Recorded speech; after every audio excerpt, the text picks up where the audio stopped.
Today we're going to be working on the Toyota Matrix. I've got a short throw shifter installed here, and I actually want to go back to an OEM shifter. Now I got one from Monkey Wrench Racing, but you could probably just go to a junkyard and grab one. I just have more money than time, so ordering one was the best thing for me. Alright, the first thing we're going to want to do is unscrew the shift knob. Now mine actually broke off, so I don't have to do that, but you will. And then you just pull this out.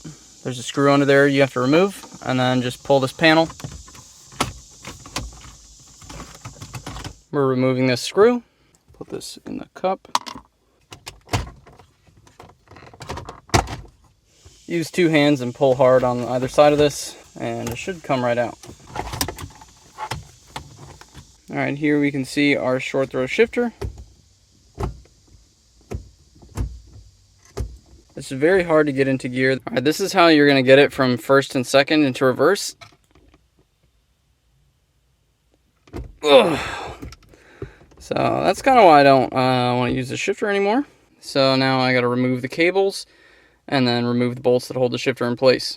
There's a little pin, you just pull that out. On the side there's a little spring clip thing that went around this, so I pulled that off, and of course it fell down that hole. So if that happens to you, there's just two screws right here. Just take this whole thing off and you can get down there and grab the thing you dropped. I lied, there is in fact a third screw right there. So take that sucker out.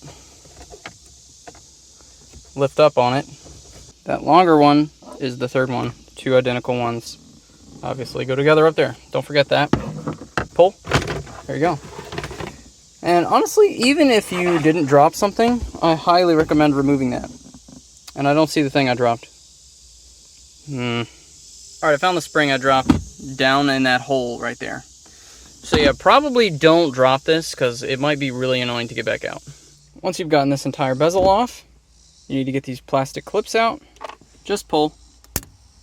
This twisting collar holds the shifter cable into this bracket on the shifter. Alright, remove this shifter cable and this bushing. That's way too hard with one hand, so. Alright, once you fully twist this free, push it down to get it through this little gap.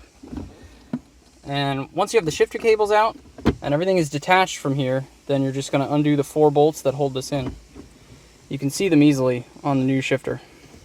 Because of these long studs, you're going to need a deep socket 12mm or just a 12mm wrench, ideally with a ratchet mechanism, to get these off.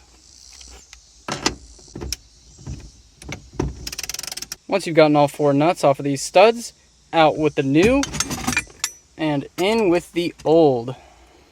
To reinstall these, simply twist this again, push the collar up in, and let go.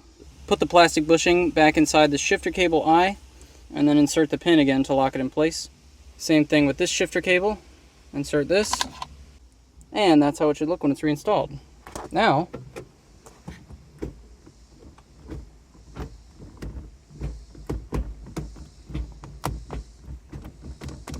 that's so much better.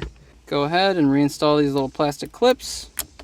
And then I'm going to go ahead and put the bezel back on and everything, which is the reverse of what you saw earlier. There's plastic clips in the side here that you have to line up. So get this up high.